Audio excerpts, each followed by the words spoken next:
हिमाचल से इस वक्त का सबसे बड़ा अपडेट है। सदन में पहुंचे मार्शल, निष्कासित विधायकों को निष्कासन के आदेश थमाए गए। अगर सदन से नहीं गए निष्कासित विधायक तो फिर कार्रवाई की जाएगी। ये बड़ा अपडेट है। आपको बता दें कि विधानसभा की कार्रवाई को 12 बजे तक के लिए स्थगित कर दिया गया और उससे पहले बीजेपी के तकरीबन 12 विधायकों को सस्पेंड कर दिया गया और अब सदन में मार्शल पहुंचे हैं निष्कासन के आदेश निष्कासित विधायकों को देने के लिए। खबर यह है कि अगर सदन से नहीं गए निष्कासित विधायक तो फिर उनके खिलाफ कार्रवाई की जाएगी। प्रदीप ठाकुर बने हुए हमारे साथ, लगातार उन्हीं का रुख करेंगे। प्रदीप, 12 बजे तक के लिए स्थगित किया गया था कार्रवाई को और अब मार्शल पहुंचे सदन में। उन्होंने कार्रवाई के आदेश जो है वो थमाए हैं निष्कासित विधायकों को और अगर प्रदीप नहीं गए निष्कासित विधायक सदन से तो फिर उनके खिलाफ कार्रवाई की जाएगी। किस तरह की कार्रवाई हो सकती है? बिल्कुल, देखिए, इस वक्त अगर विधानसभा के भीतर की बात करें तो 12 बजे तक के लिए सदन की कार्यवाही स्थगित की गई थी, लेकिन अभी सदन की कार्यवाही शुरू नहीं हुई है और इस बीच सदन के भीतर ही विपक्षी विधायक अब नारेबाजी करने लग गए हैं। जय श्री राम के नारे यहाँ पर लगाए जा रहे हैं, लेकिन सत्ता पक्ष के विधायक जो हैं अभी यहाँ पर नहीं पहुंचे हैं। और इस बीच देखिए, आपको एक और अपडेट में देना चाहूंगा। जो बागी कांग्रेस विधायक है वो सदन के भीतर आ गए हैं। अच्छा। राजेंद्र राणा, सुधीर शर्मा और जो ये विधायक हैं जो बागी विधायक थे वो अभी सदन के भीतर पहुंचे। उनका मेज थपथपाकर और जय श्री राम के नारे लगाकर बीजेपी विधायकों ने उनका स्वागत किया है। जी, तो निष्कासित विधायक सदन के अंदर आ चुके हैं। इस बीच भूपेंद्र सिंह हुड्डा और डी.के. शिव कुमार, जिन्हें ऑब्जर्वर बनाया गया है हिमाचल प्रदेश की इस तमाम सूरत हाल को देखने के लिए, उसका जायजा लेने के लिए, वो भी शिमला पहुंच गए हैं। देखते हैं वो कब बातचीत शुरू करेंगे कांग्रेस के नाराज विधायकों से। अब क्या कार्यवाही का आगाज हो गया है प्रदीप फिर एक बार फिर से? बिल्कुल, देखिए, अभी कार्यवाही का आगाज नहीं हुआ है, लेकिन जो विपक्षी विधायक हैं वो अपने जो उनका सदन है, जो उनका कुर्सी है, उस पर वो खड़े हो गए हैं और मांग कर रहे हैं कि स्पीकर अभी तक नहीं आए, क्योंकि 12 बजे तक की सदन की कार्यवाही स्थगित की गई थी। लेकिन इस बीच मार्शल जो है वो सदन के भीतर ही है।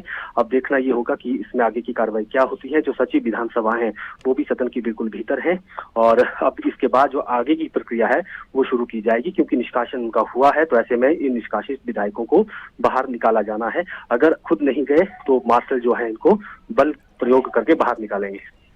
प्रदीप, इस बीच सीएम सुक्खू के बारे में कोई जानकारी है आपको? वो किस जद्दोजहद में लगे हैं अभी?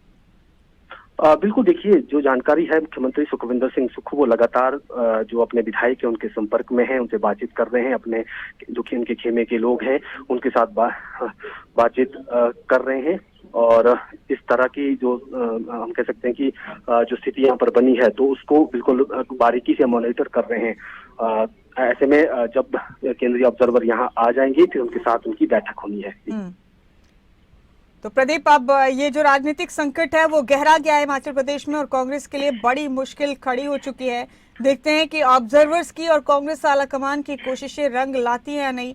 लेकिन फौरी तौर पर ये लग रहा है कि अगर नेतृत्व बदल दिया जाए सरकार में तो फिर बहुत मुमकिन है कि इस सरकार को बचा लिया जाए, कांग्रेस की सरकार को। प्रदीप, बिल्कुल, देखिए, नेतृत्व परिवर्तन की अगर स्थिति बनती है तो सवाल वही रहेगा कि नेतृत्व किसके हाथों में फिर सौंपा जाता है। हालांकि जिस तरह से चुनावों के वक्त भी डिप्टी सीएम मुकेश अग्निहोत्री का नाम बतौर मुख्यमंत्री चलता रहा, नेता प्रतिपक्ष वो पूर्व में रहे हैं, तो ऐसे में उनका नाम प्रमुखता से चलता रहा। तो ऐसे में अब देखना ये होगा कि हाईकमान क्या उन पर भरोसा करता है या जिस तरह से हॉली लॉज कैंप ने यानी विक्रमादित्य सिंह ने टेक्सचर पॉलिटिक्स यहाँ पर खेली है, क्या उसका असर होता है, फिर उस स्थिति में उनको क्या जिम्मेदारी दी जाती है। तो ये तमाम चीजें देखने वाली बात होगी। अगर अभी हम क्योंकि अभी लोकसभा चुनाव में भी जाना है और बाकी भी पार्टी को अगर खड़ा करना है, अगर सरकार गिरने की स्थिति में नहीं होती है तो स्थिति में आगे सरकार को चलाना कैसे है, तो उसके लिए कोई मजबूत नेतृत्व चाहिए। तो हालांकि deputy CM Mukesh Agnihotri high command के बहुत करीबी हैं, प्रियंका गांधी भी उनको पसंद करती है, राहुल गांधी भी उनको पसंद करते हैं। तो ऐसे में उस स्थिति में मुकेश अग्निहोत्री एक चेहरा हो सकते हैं। अगर ज्यादातर विधायकों ने उनके पक्ष में बात कही तो अब देखना ये होगा कि ऑब्जर्वर्स के साथ जो मीटिंग होने वाली है उसमें क्या निकलता है। उसमें विधायकों के साथ जो वन टू वन बातचीत होनी है उसमें विधायक अपने मन की बात क्या कहते हैं। तो अगर हम संभावनाओं पर बात करें प्रदीप, तो डिप्टी सीएम मुकेश अग्निहोत्री के अलावा हॉली लॉज कैंप जिसका आपने जिक्र किया, वहां कौन सा अहम चेहरा हो सकता है जो रिप्लेस कर सकता है सीएम सुक्खू को, अगर कांग्रेस आलाकमान ने संजीदगी से इस पर सोचा तो? बिल्कुल देखिए, अगर हॉलीलॉज कैंप की बात करें तो विक्रमादित्य सिंह वो खुद चेहरा हो सकते हैं, या फिर उनकी जो माता है कांग्रेस पार्टी की प्रदेशाध्यक्ष भी हैं प्रतिभा सिंह, वो भी एक चेहरा हो सकती हैं। लेकिन अभी क्योंकि उनके पास संगठन की जिम्मेदारी है और विक्रमादित्य सिंह युवा है, तो मुख्यमंत्री के तौर पर हम कह सकते हैं कि एक जो है तुरंत वाला एक चेहरा नहीं है। इतना दूर है कि कोई बड़ा पद यानी डिप्टी सीएम या ऐसा कोई पद जो है उससे उनको नवाजा जा सकता है।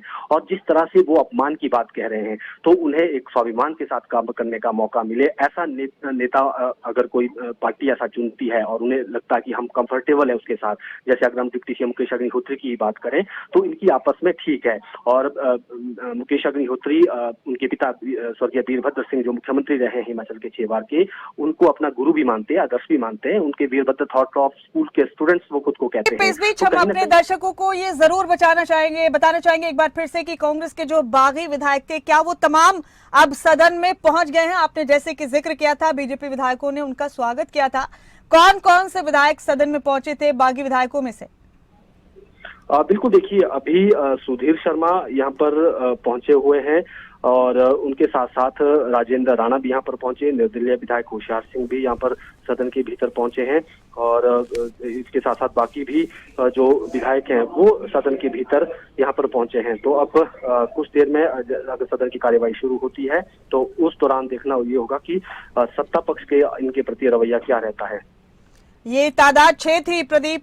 विक्रमादित्य सिंह ने इस्तीफा देकर अपने पद से इस तादाद को एक तरह से बढ़ा ही दिया है, क्योंकि टेंशन तो बढ़ी गई है। कांग्रेस आला कमान की भी प्रेशर पॉलिटिक्स जो उन्होंने की है, इस सब के बाद अब आला कमान के पास कौन कौन सी सूरतें बचती हैं प्रदीप सरकार को बचाने के लिए?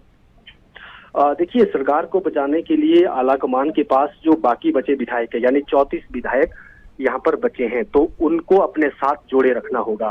क्योंकि अगर जो ये 6 विधायक बीजेपी की तरफ यानी बीजेपी का किसी रूप में समर्थन भी करते हैं, तो उसमें भी सरकार को कोई ज्यादा संकट नहीं है। लेकिन जो ये 34 विधायक हैं, इनको साथ रखना होगा।